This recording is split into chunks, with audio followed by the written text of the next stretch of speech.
오늘은 예수 탄생 소식에 대해서 말씀을 전가하려고 합니다. 예수 탄생 소식은 참 기쁘고 큰 놀라운 소식입니다. 그렇죠? 자, 여러분은 이 세상에 왜 왔을까요? 왜 오셨습니까? 살기 위해서 왔습니까? 죽기 위해서 왔습니까? 네, 죽기 위해서 온 것을 알지만 어때요? 죽을 때까지 잘 살다가 가는 것입니다. 올해 신년 최종 목표가 뭐였습니까? 빚 갚는 거, 저축하는 거, 여러가지 집장만 하는 거, 개인의 계획들이 다 있었을 줄로 봅니다. 그 가운데 큰 계획은 무엇이었습니까? 살아남는 거였죠? 네, 살아남는 것. 그래서 여러분들은 올 한 해 최종 목표를 넣으신 걸로 봅니다. 축하합니다. 그 목표를 달성하시고 내년 2024년도를 맞이할 수 있을 것입니다. 왜냐하면 이 힘든 시기에 살아남지 못하고 죽은 사람들이 굉장히 많이 있죠. 아프거나 병들거나 여러 가지 이유로 스스로 자기 목숨을 포기한 사람들도 있습니다.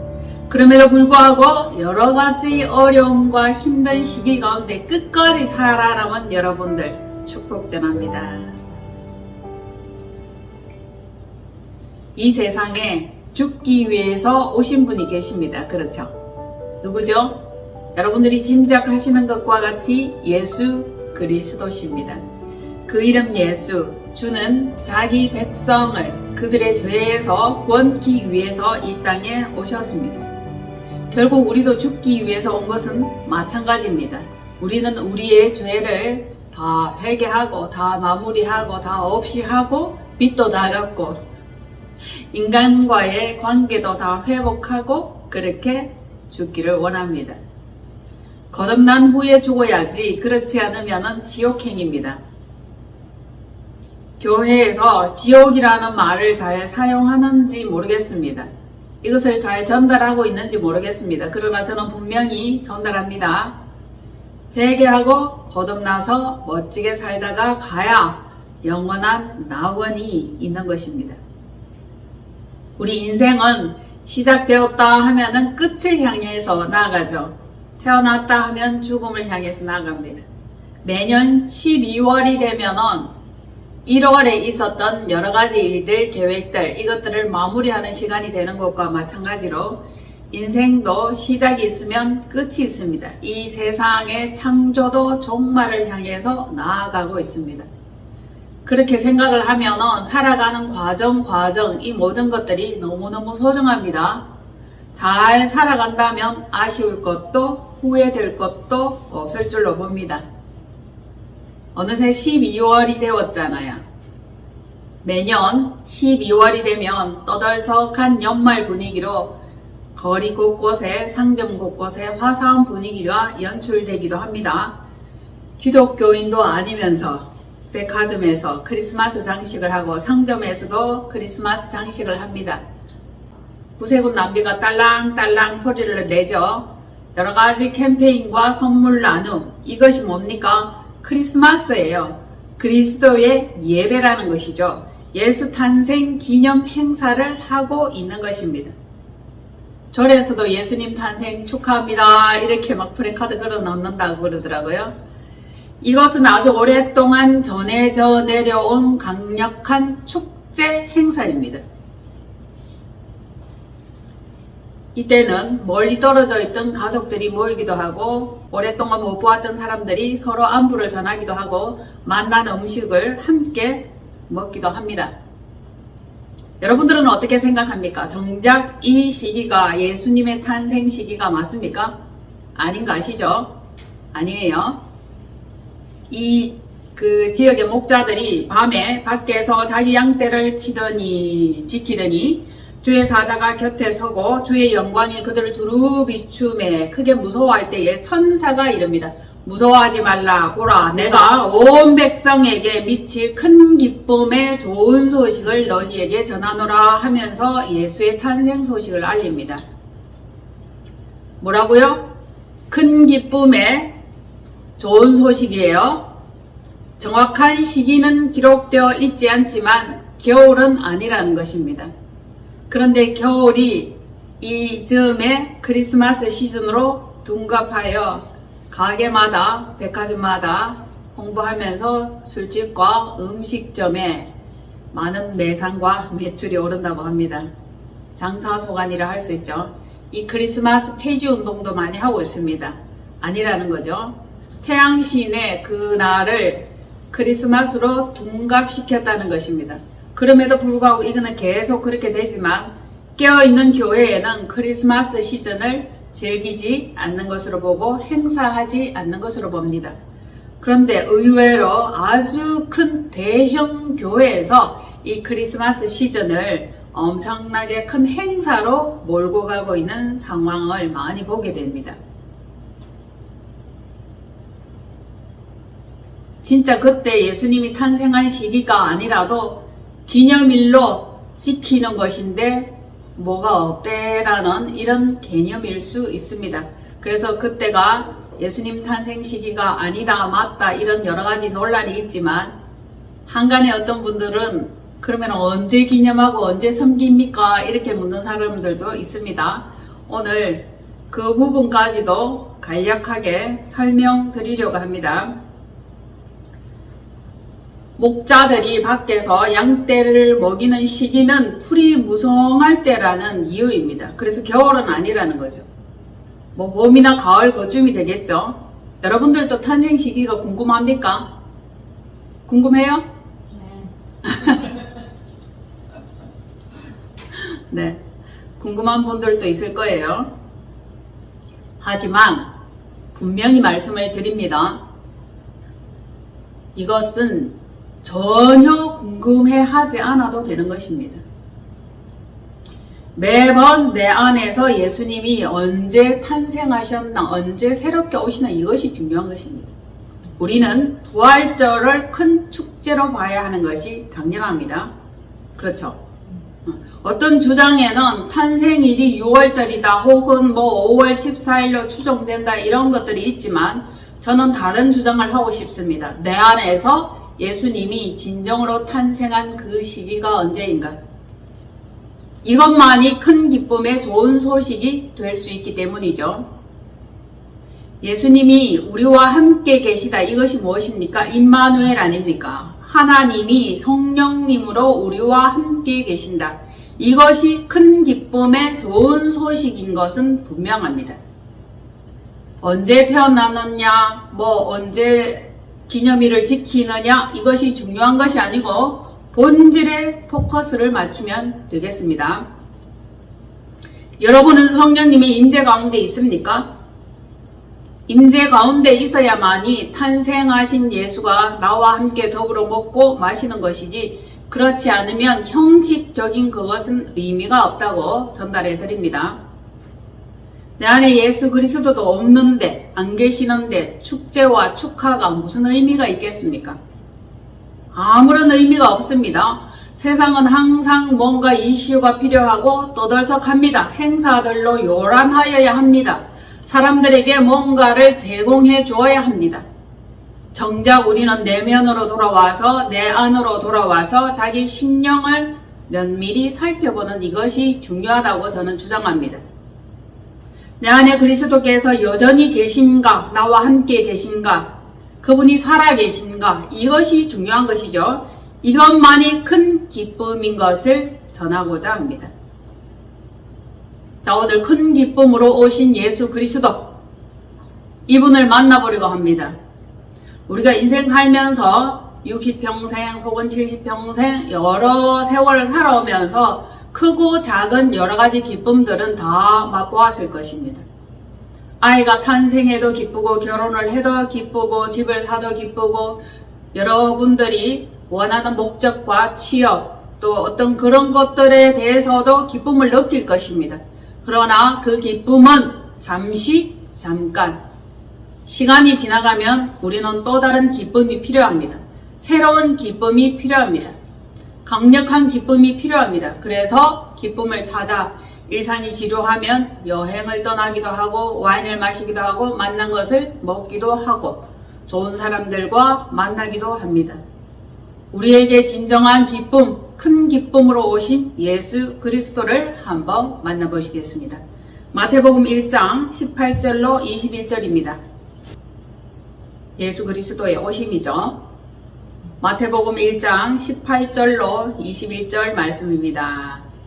예수 그리스도의 나심은 이러하니라. 그의 어머니 마리아가 요셉과 약혼하고 동거하기 전에 성령으로 잉태된 것이 나타났더니 그의 남편 요셉은 의로운 사람이라 그를 드러내지 않고 가만히 끊고자 하여 이 일을 생각할 때에 주의 사자가 현몽하여 이르되 다윗의 자손 요셉아 내 아내 마리아 데려오기를 무서워하지 말라. 그에게 잉태된 자는 성령으로 된 것이라. 아들을 낳으리니 이름을 예수라 하라. 이는 그가 자기 백성을 그들의 죄에서 구원할 자이심이니라 하니라. 아멘. 예수의 나심은 선지자로 예언하신 말씀이 실상으로 성취되는 현상이죠. 이미 예수가 오리라는 것이 구약에 많이 예언되어 있습니다. 그 예언되어 있던 예수가 나타나는 현상을 지금 우리들에게 보여주고 있습니다. 주의 사자 천사죠. 현몽하여 꿈에 천사가 성령이 성경 말씀에는 천사와 주의 사자와 성령이 이렇게 여러 가지 표현을 하지만 실제적으로 천사는 존재하는 것이다 라고 알게 될 것입니다. 천사가 이르되 아들을 낳으리니 이름을 예수로 하라. 그는 구원자로 오신다는 것을 증거하고 있습니다. 오래전 예언서에 기록된 메시아가 자기 백성들에게 친히 오시는 그 내용입니다. 마리아가 요셉과 약혼하였습니다. 이스라엘 혼인 풍습은 약혼을 하면 동거하는 거예요. 동거 전에 예수께서 성령으로 잉태가 된 거예요. 그래서 요셉은 의로운 사람이라 이 사실을 조용히 가만히 끊고자 하였으나 주의 사자가 현몽하여 나타났죠. 그렇게 된 뜻과 이유를 밝히고 있는 것입니다. 그래서 아들을 낳으리니 이름을 예수라 하라 하면서 이는 그가 자기 백성을 그들의 죄에서 우리의 죄죠. 우리의 죄에서 우리를 구원할 자이심이라 이렇게 증거를 하였습니다. 예수 그리스도 하나님의 아들 구세주 첫 글자만 쭉 따서 이렇게 조합을 하면 그리스어로 이투스 즉 물고기라는 뜻이 됩니다. 제가 이 의미를 굉장히 좋아하는데요. 제가 물고기 자리다 그렇게 하니까 사람들이 물고기 자리가 무슨 의미냐고 물어봐요. 실상 제가 생애 가운데 물고기 자리인 것도 맞지만 그보다 더 깊은 차원으로 들어가서 이투스 물고기라는 뜻은 예수 그리스도 하나님의 아들 구세주 그렇죠? 그가 우리를 구원할 자 나를 구원할 자라는 것입니다. 그 아들은 누구예요? 예수죠. 예수는 하나님의 아들입니다. 이분은 자기 백성을 그들의 죄에서 구원할 자이시기 때문에 어떤 누구도 아무도 할 수 없는 그 일을 예수님이 오셔서 하실 것이기 때문입니다. 굉장히 놀라운 사명을 가지고 우리들에게 오셨습니다. 그래서 이분이 오신 것은 우리에게 큰 축제입니다. 큰 기쁨입니다. 어마무시하게 큰 기쁨으로 감동하면서 그분을 맞이하셔도 좋습니다. 그리고 우리에게 오셨다는 이 한 가지 사실만 가지고도 우리는 영원히 기뻐할 수 있고 아주 오랫동안 계속 기뻐해도 될 것입니다. 슬픈 가운데 있고 어려운 가운데 있지만 주님이 내게 오셨다. 우리를 위하여 오셨다. 나를 구원하기 위해서 오셨다. 이 생각만 한다면 여러분들은 기뻐할 것이고 슬픔은 그만 밀어내도 될 것입니다. 자, 누가복음 2장 10절로 14절 천사가 이르되 무서워 말라. 보라 내가 온 백성에게 미칠 큰 기쁨의 좋은 소식을 너희에게 전하노라. 오늘 다윗의 동네에 너희를 위하여 구주가 나셨으니 곧 그리스도 주시니라. 너희가 가서 강보에 쌓여 구유에 누워 있는 아기를 보리니 이것이 너희에게 표적이니라 하더니 호련히 수많은 천군과 그 천사들과 함께 하나님을 찬송하여 이르되 지극히 높은 곳에서는 하나님께 영광이요 땅에서는 하나님이 기뻐하신 사람들 중에 평화로다 하니라. 아멘. 이 말씀의 모든 비밀과 모든 현상을 다 드러내고 있습니다. 천사가 증거를 하죠. 역시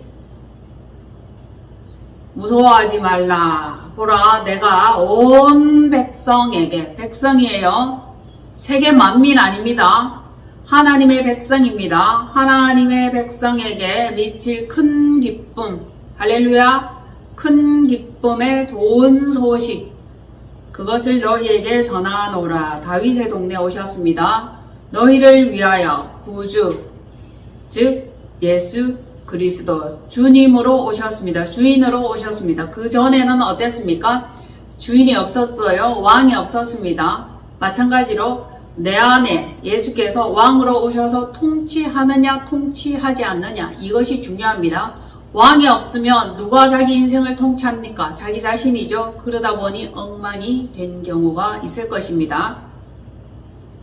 말씀해 보니까 너희가 가서 강보에 쌓여 구유에 누워있는 아기를 보리니, 아기입니다. 아기인데 실상은 왕이라고 할 수 있죠. 아기를 보리니 이것이 표적이다. 표적. 주님 자체가 표적이요 기적이요 이적이라는 말씀을 지난주에 드렸던 것 같습니다. 그때 호련히 수많은 천군과 천사들이 하나님을 찬양합니다. 할렐루야 할렐루야 찬양하죠. 찬송합니다. 지극히 높은 곳 저 하늘에는 하나님께 이것이 영광이 되는 것입니다. 땅에는 하나님이 기뻐하는 사람들 중에 평화로다. 아멘. 그러면 하나님이 기뻐하는 그 자격이 되는 자, 하나님이 기뻐하시는 백성들 중에 평화로다. 믿는 자들, 예수 그리스도를 섬기는 자들, 전심으로 받아들인 자들, 주님을 온전히 믿고 따르겠다고 마음에 결단한 그 자들에게 평화를 내려 주시는 것입니다. 그래서 평화로다. 하늘 위에서 내려오네. 천사는 큰 기쁨의 좋은 소식을 우리에게 알려줍니다. 오늘도 마찬가지죠. 이 성일에도 이 주일에도 말씀을 통해서 성령님께서 우리에게 늘 좋은 것 주시기를 그분은 오히려 원하고 계십니다. 예수 그리스도의 나심은 구원의 주로 오셨습니다. 구원자로 오셨기 때문에 우리가 이것을 기뻐할 수 있습니다. 우리를 위하여 오신 거예요. 그분을 위하여 오신 것이 아닙니다. 그분은 예수 그리스도 주십니다. 아기로 오셨는데 존재 자체가 표적이 되는 분이다. 다시 한번 강조합니다. 그분이 아기로 오셨습니다. 그래서 완전히 언제까지나 영원히 아기로 표현되는 이것은 바람직하지 않고 옳지 않습니다. 왕족들도 마찬가지죠. 아주 어린 아기로 태어나도 아주 어린 아기로 탄생을 하여도 왕족으로 받들게 되는 것입니다. 왕가의 왕손이죠. 마찬가지로 주님도 아기로 오셨지만 표적이 되셨고 그분은 왕으로 오신 것입니다. 천상계는 하나님이 계시는 그곳이죠. 그 천상계에서 하나님께 영광이다. 굉장히 중요합니다. 하나님도 이 사실을 기뻐하셨다는 것. 왜냐하면 자기 백성을 그들의 죄에서 구원할 수 있는 그 일을 직접 행하셨기 때문입니다. 그래서 땅에 있는 자들에게 하나님이 기뻐하는 백성들에게 평강을 누림을 허락해 주셨다는 것입니다. 하늘의 기쁨과 땅의 기쁨을 한꺼번에 누리는 이 특권을 우리에게 허락해 주셨는데 이들이 백성들이다. 우리는 큰 기쁨을 누릴 수 있습니다. 자잘한 기쁨은 한시적이고 일시적이고 순간적이고 다 사라져갑니다. 살면서 기쁨, 즐거움 이런 것들을 많이 누려보셨겠지만 온전한 기쁨, 큰 기쁨, 영원한 기쁨은 예수 그리스도가 내 안에 오신 것입니다. 이것이 진정한 기쁨임을 오늘 꼭 인지하시기를 바랍니다. 하나님께서는 우리에게 큰 기쁨을 허락해 주셨습니다. 우리는 큰 기쁨을 맛보았습니다. 그 큰 기쁨이 사그라지지 않고 없어지지 않도록 우리는 이 기쁨을 잘 관리하여야 할 것입니다. 영원한 기쁨은 하늘로부터 오는 그것만이 영원할 수밖에 없습니다. 그분은 존재로 오셨고 우리에게 큰 기쁨으로 오셨고 완전한 기쁨으로 오셨습니다. 왜냐하면 그분은 복의 근원, 하늘과 땅, 우주 만물의 큰 복으로 오셨고 만복의 복, 만주의 주, 복의 복, 없어지지 않을 영생의 복을 가지신 분이기 때문입니다. 그 존재 자체죠. 그러니 이것이 큰 기쁨이다. 네, 이것이 좋은 소식이죠. 멋진 소식입니다. 평강의 왕으로 오신 그분은 말씀에 증거하는 것과 같이 이방인, 할렐루야, 우리가 이방인이죠. 이방인과 갈릴리를 영화롭게 하실 그분입니다. 그분은 어떻게 하신다? 흑암에 행하던 백성이 큰 빛을 보고 사망의 그늘진 땅에 거주하던 자에게 빛이 비치도다. 내 심령과 내 영혼과 내 삶의 모든 곳곳에 캄캄하고 어둡고 두렵게 하던 그 모든 것들이 물러가고 떠나갈 수 있는 방법은 빛 대신 주님이 우리에게 오시는 것입니다. 그때 사망에서 생명으로 어둠에서 빛으로 옮겨지는 놀라운 역사가 있을 것입니다. 하나님께서는 만세 전에 우리를 부르셨습니다. 택하셨습니다. 나를 지으시고 나를 부르시고 나를 보내셨습니다. 이 땅에. 그래서 여러분들이 이 땅에 존재하시는 거예요. 그리고 하나님이 기뻐하심을 입은 그 자들에게 항상 예수 그리스도를 허락해 주십니다. 그 기쁨 놓치지 마시기를 바랍니다. 주께서 친히 징조를 우리에게 보여주신 그것이 뭡니까? 처녀가 잉태하여. 아멘. 처녀입니다. 교회죠.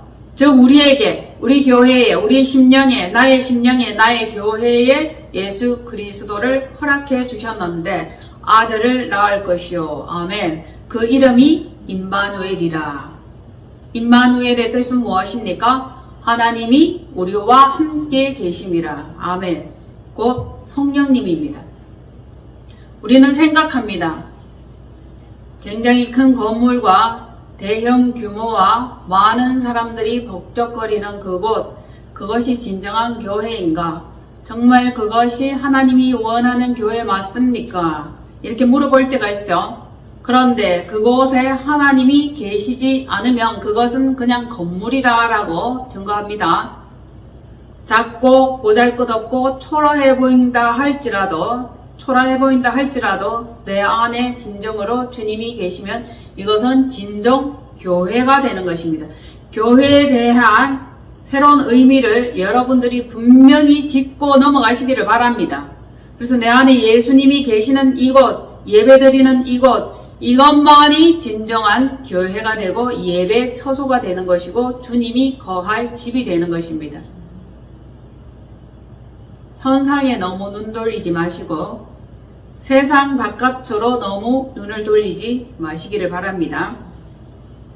한 아기, 그런데 한 아들, 그리고 한 왕입니다. 맞습니까? 아기로 오셨고 아들로 오셨고 왕으로 오셨습니다. 여러분들의 심령에, 나의 심령에 왕이 계십니까? 왕좌를 내어드려야 할 것입니다. 이사야 9장 5절로 7절 말씀. 이는 한 아기가 우리에게 낳고 한 아들을 우리에게 주신 바 되었는데 그의 어깨에는 정사를 메었고 그의 이름은 기묘자라 보사라 전능하신 하나님이라 영존하시는 아버지라 평강의 왕이라 할 것입니다. 그 정사와 평강의 정함이 무궁하며 또 다윗의 왕좌와 그의 나라에 군림하여 그 나라를 굳게 세우고 지금 이후로 영원히 정의와 공의로 그것을 보존하실 것이라. 만군의 여호와의 열심히 이를 이루시리라. 아멘. 하나님의 프로젝트, 하나님의 계획이죠. 하나님은 자기가 계획하시고 자기가 이루십니다. 우리는 거들 뿐입니다. 우리는 함께 붙어가면 되는 것입니다. 한 아기를 보내주셨습니다. 하나님의 계획이죠. 우리에게 낳고 그가 한 아들이십니다. 예수 그리스도죠. 우리에게 주셨습니다. 그가 어깨에 정사를, 정치를, 경제를, 모든 부분을 다 메고 나타나셨습니다. 그의 이름 기묘자라 모사라 전능하신 하나님이라 영존하시는 아버지요 평강의 왕입니다. 이 땅에 오신 놀랄만한 존재죠. 이 땅에는 그런 사람 없습니다. 천상계의 존재죠. 이 땅에 그런 존재는 아직도 이후로도 영원히 없을 것입니다. 그분의 이름은 5가지의 이름의 비밀을 가진 자입니다. 초월적인 지혜와 신적인 무한한 능력을 지닌 분이죠. 그래서 그분을 표현할 때 기묘자, 모사, 전능하신 하나님, 영원히 존재하시는 하늘 아버지다. 그리하여 평강의 왕이여 정의와 공의로 다윗의 나라를 회복할 분이다. 다윗의 집을 회복하신다고 말씀하시고 다윗의 성전을 회복하신다고 말씀하십니다. 다윗에 속한 백성이 되어야 합니다. 그것이 조건이죠. 이새의 줄기에서 한 싹이 나며 그 뿌리에서 한 가지가 나서 결실할 것이요 그 위에 여호와의 영 곧 지혜와 총명의 영이요 모략과 재능의 영이요 지식과 여호와를 경외하는 영이 강림하시리니. 이사야 11장 1절로 5절 말씀이에요. 땅에는 없고 하늘로부터 우리에게 강림하시는 존재입니다. 얼마나 비밀스럽고 얼마나 놀랍고 엄청난 힘과 능력을 가지신 분입니다. 그분이 가지신 힘과 능력을 우리의 것으로 사용할 수 있다면 이것이 무한한 능력이요 무한한 지혜요 무한한 재능이 될 것입니다. 왕좌에 앉으신 예수 그리스도, 그분은 예언 성취를 위해서 오신 천상계다. 계속 강조를 해볼게요. 천상계. 땅의 것이 아닌 거죠. 사람들도 천상계에 속하였고 천상에서 내려온 듯한 그 영을 가진 사람들이 있습니다. 땅에 속하여 땅의 일만 하다가 먹고 죽을 양식을 위해서 열심히 일하는 자들이 있습니다. 그러나 천상계에 속한 사람들은 생각이나 계획이 다른 자들이라고 증거를 할 수 있죠. 주님은 가장 높은 곳에서 가장 낮은 자로 오셨습니다. 그리고는 가장 낮은 곳에서 가장 높은 곳으로 올리신 분입니다. 그분이 결실을 하실 거예요. 자기의 백성들, 땅에 떨어진 그 영혼들을 하나님께로 다 올려드릴 것입니다. 하나도 잃어버리지 않고 다 찾는다 하셨으니 찾은 바 되는 영혼 되기를 축복합니다. 잃어버리지 마시기를 바랍니다. 주님께 꼭 붙어 있어야 되겠죠.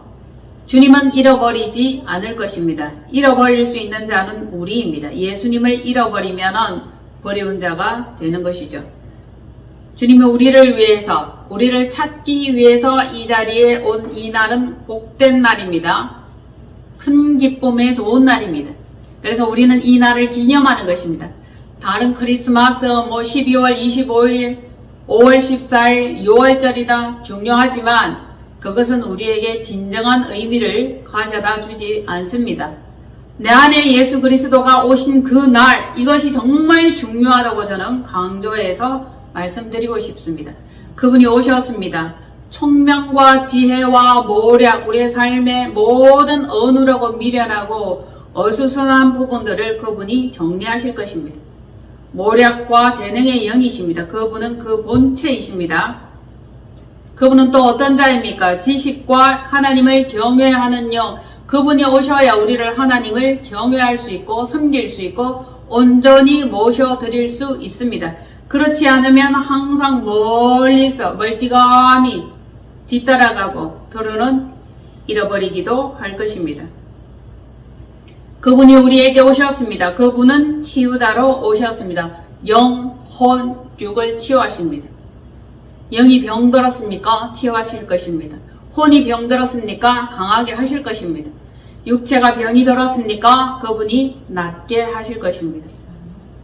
그분은 영혼육의 치유자요 상담자이십니다. 상담하는 자들도 상담사들에게 가는데 자기들이 가는 그 상담사는 슈퍼바이저입니다.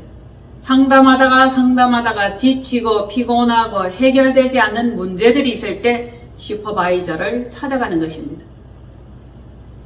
주님을 찾으시면 되겠죠.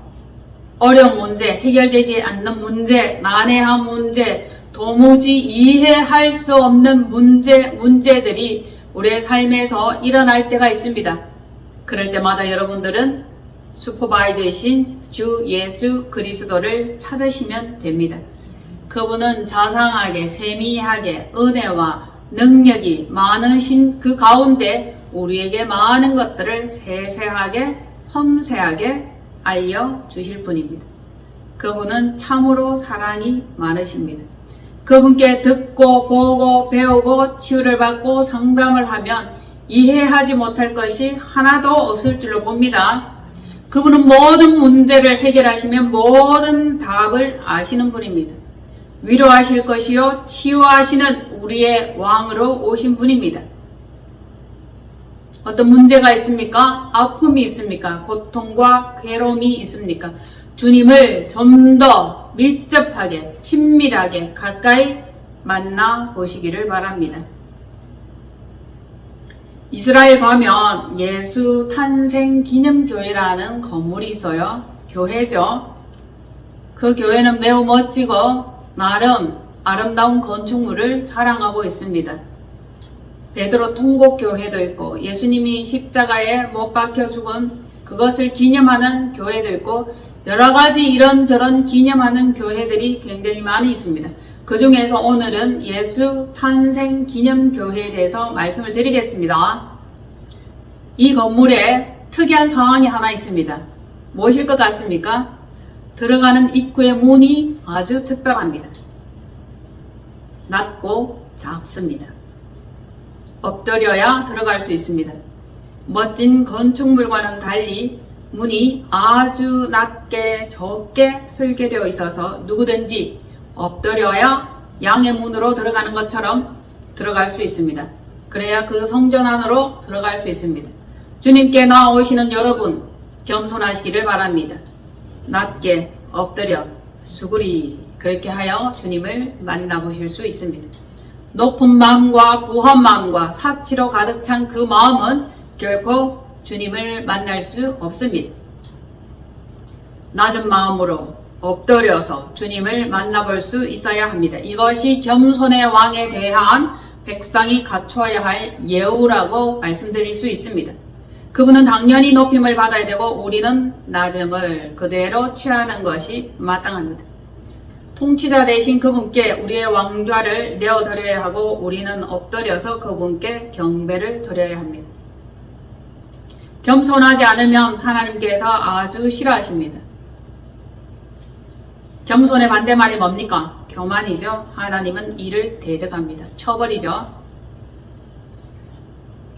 하나님께 대적한다는 그것이 우리들에게 정말 있어서는 안 될 것입니다. 내가 하나님을 대적한 적이 없다라고 표현할 수 있겠지만 교만하면 하나님을 대적한 결과를 낳게 되는 것입니다. 하나님께서는 겸손한 자를 좋아하십니다. 이 겸손은 하나님의 은혜를 입는 일이요. 하나님의 은총을 입는 일이요. 모든 문제와 모든 어려움을 재빠르게 해결하는 중요한 키가 될 것입니다. 진정한 왕이 오셔서 다스릴 때 우리는 온전한 평강을 누릴 수 있습니다. 어떻습니까? 왕이 없는 백성은 자기 소견에 옳은 대로 늘 행하며 멋대로 삽니다. 엎어졌다가 일어났다가 자빠졌다가 일어났다가 비틀거리다가 일어났다가 이 삶이 순탄하지도 않고 평탄하지도 않습니다. 왕의 돌보심과 왕의 안내함 그 길을 따라간다면 우리는 평탄한 길을 갈 것이요 매 순간 큰 기쁨이 우리를 사로잡아 갈 것입니다. 우리 안에 왕이 계십니까? 왕의 인도함이 있습니까? 성령님 함께 하십니까? 내주 교통하십니까? 그렇게 된다면 우리는 큰 기쁨을 누릴 수 있을 것입니다. 많은 사건과 많은 일들이 좋은 결과로 나타날 것입니다. 주님과 함께 하신다면 주께서 그의 나라, 그의 백성을 창성하게 하시고 완전하게 하시고 온전하게 하십니다. 그분과 동력하고 동거한다면 추수 때의 즐거움과 전쟁에서 이김을 허락하십니다. 그분은 전쟁에 능하신 분입니다. 만군의 여호와입니다. 이기고 또 승리하셔서 그분과 함께 한다면 이기고 승리해서 탈취물을 나눌 때의 즐거움을 함께 누리는 것을 허락해 주십니다.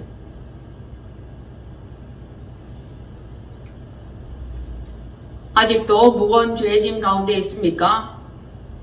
억눌림과 고통 가운데 있습니까? 힘듦과 해결하지 못한 문제로 허덕인다면 주님께 나아오십시오. 맡겨드리십시오. 그분은 어깨의 채찍과 압제자의 막대기를 꺾어버릴 것이다 라고 말씀을 하셨습니다. 그리고 말씀에는 성령의 기름 부으심이 우리 무거운 어깨의 짐을 막대를 멍에를 꺾어버릴 것이라 하셨습니다. 성령의 기름 부음이 있어야 됩니다. 그래야 문제가 해결이 됩니다. 그래야 기쁩니다. 그래야 모든 문제들이 순탄하게 술술 잘 풀리게 될 것입니다. 기쁨으로 살아간다면 문제는 해결될 것이고 에너지는 더 증폭할 것입니다.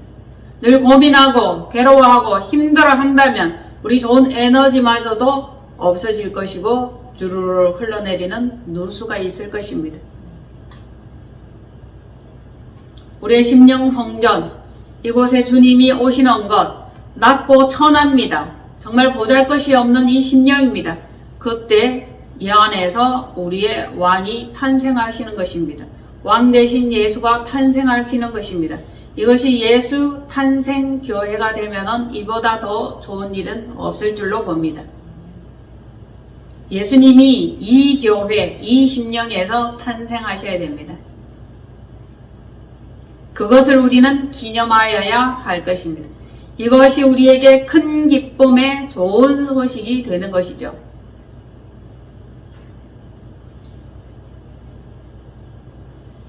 큰 기쁨의 좋은 소식. 오늘 이것을 내 것으로 받아들이고 내 안에 진정한 기쁨, 큰 기쁨 대신 예수 그리스도가 오시고 다스리고 통치하심을 기뻐하나이다. 아멘. 예수 탄생교회 되기를 축복합니다. 아멘. 할렐루야. 주님을 영원히 찬양합니다. 주께서는 사랑하는 자를 위해서, 아멘, 그분의 백성들을 위해서 오십니다. 사랑하지 않는 자, 자신의 백성이 아닌 자들을 위해서 오실 일이 없는 거죠. 이것은 명백한 사실입니다. 분명한 것은 나를 위해서 죽고 나를 그의 나라로 옮기기 위해서 오셨다는 것. 그러면 주님과 함께 죽어지고 주님과 함께 살아나는 역사가 있을 것입니다. 우리 주 예수 그리스도, 그분은 모든 것을 이루며 모든 것의 완전한 승리를 이루고 누리실 분입니다. 우리의 심령마다 낮아지며 오직 주 예수 그리스도만 높임을 받는 그 당연함이 한 주간 내내 있기를 축복합니다. 아멘. 그리고 다시 우리는 12월을 마무리하고 2024년 새해를 맞이하면서 다시 또 한 번 주님과 좋은 계획으로 동행하며 나아가기를 우리는 소망하여야 할 것입니다. 아멘. 큰 기쁨의 좋은 소식. 할렐루야. 아멘. 오늘 우리에게 부어주셨습니다. 주님으로 말미암아 성령님의 임재함으로 말미암아 우리는 이 기쁨을 놓치지 않기를 원합니다. 사단에게 빼앗기지 마십시오. 이 기쁨을 잘 간직하시기를 바랍니다. 큰 기쁨의 좋은 소식 우리에게 주심을 감사하나이다. 기도합니다. 할렐루야. 하나님 감사합니다. 세상에 떠들썩하게 크리스마스라고 축제라고 난리지만 우리는 내면으로 들어가 내 심령 안에 우리 구주께서 내 교회에서 탄생한 그 교회가 되기를 원합니다. 예수 탄생교회 되게 하옵소서. 그리하여 큰 기쁨을 세세 영원 무궁토록 누리게 하옵소서. 그리하여 주심을 미사옵고 감사드리며 우리 주 예수 그리스도 이름으로 축복하며 기도합나이다.